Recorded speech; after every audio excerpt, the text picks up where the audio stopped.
To get to the point where you actually change your consciousness, where you can actually evolve or change your mind, change your thought patterns, or become happy, you need to let go of the garbage first.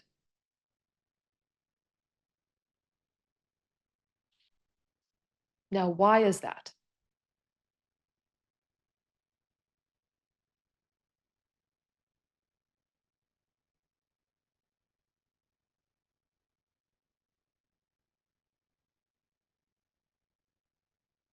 Well, as Guruji is saying, if all of your thoughts, they're producing all of these neurotransmitters, right? If you're actively mentally engaged all the time, positive, delusional, negative thoughts, just a lot of thoughts. They're always keeping your mind active and never in stillness. You're utilizing a lot of energy. A lot of power is being stored up to the point where there's maybe not even enough energy, not enough power to even sustain your physical form. You see a lot of people who are mentally disturbed, who have a lot of ADD, ADHD, who have a lot of mental instability, often age very quickly, or often come along with a host of physiological disorders. I mean, science has perpetuated and recognizes, talks about it even, the mind body connection. Science knows that there's a relationship to the thoughts we think and our health. What is stored in our mind, our beliefs, our morality, our ethics, our wants, our desires, what motivates us, what gets us out of bed in the morning, all these different things have an effect on our physical health.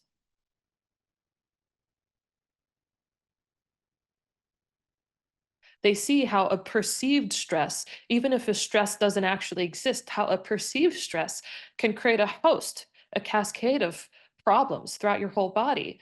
And like I said, the greatest cause of inflammatory problems today, right? The greatest cause of most of the chronic diseases that you see that exist and are so prevalent nowadays are all inflammation related. And one of the greatest sources of inflammation is stress.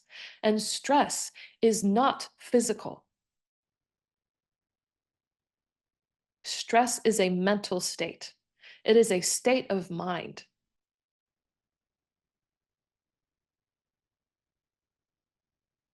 You can't go out in the world and find anything that has stress, that doesn't have a mind.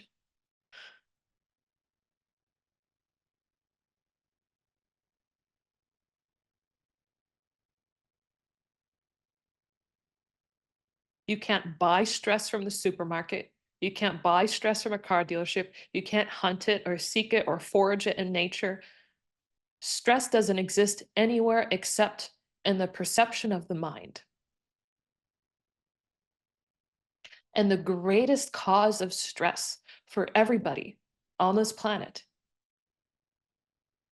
is because they are not in tune with their spirit. They're living a life that they don't want to live. And that consciousness that wants to express itself through them wants to live life in a certain way so badly, so desperately.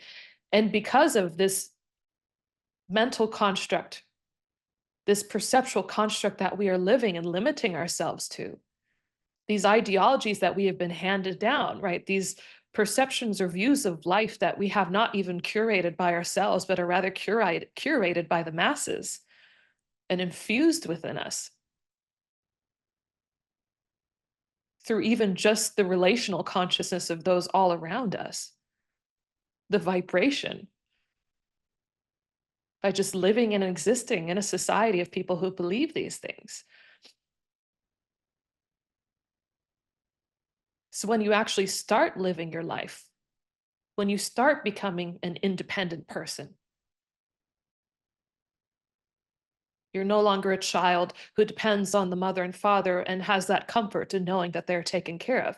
Now you're out on your own. Now you're out finding your happiness, finding your peace. And everything that you've been taught to believe or handed down through the consciousness of all those around you are not doing anything for you.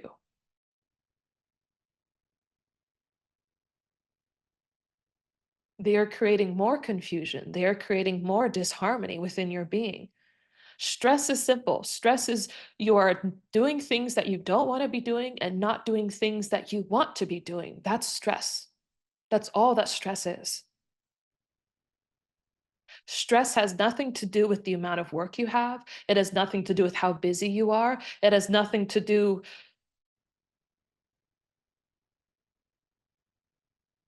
with anything but the fact that you are doing things that you don't want to be doing. And you have no connection to that deeper mind, that super consciousness, that divine presence, to really feel the spirit and to be able to tell what the soul wants, what consciousness wants. Guruji says all the time, it's like, how can you know that you are following your destiny? How can you know that you are following your life's purpose? How do you know you are following the path that consciousness and life wants for you? That consciousness, that infinite consciousness, wants to experience of life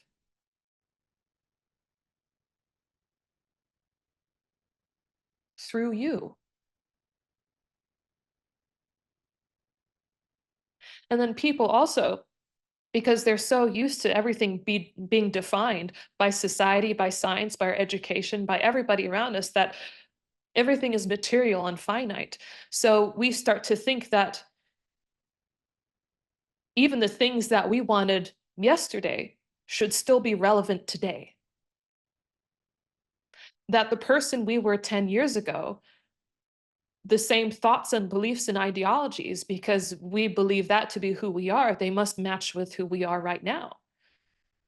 Because we're this physical being with this mind and this body that doesn't change much throughout our lifetime, even though it's supposed to. When consciousness is evolved, it does. But when it's not, it doesn't change much. It stays the same.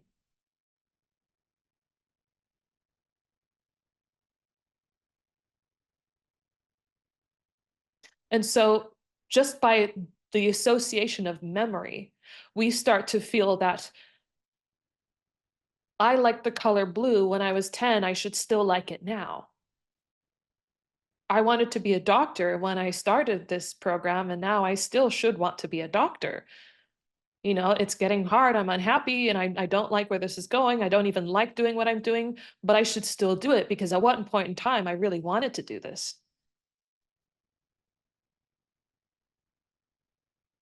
People are taught, have children. Children will make you happy. A lot of people have children who don't really want children. A lot of people have children who don't even take care of them, who want nothing to do with them, but that's just what you do in life. You have kids. You earn lots of money. You get the nice car. You get the big house. You earn enough money, you can shop at Whole Foods every day and eat good food and still suffer in terms of your health.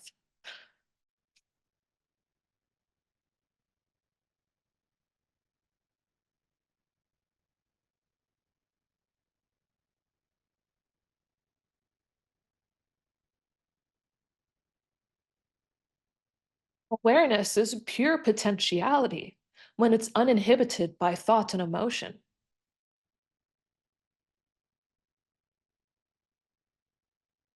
It is freedom. It is pure consciousness.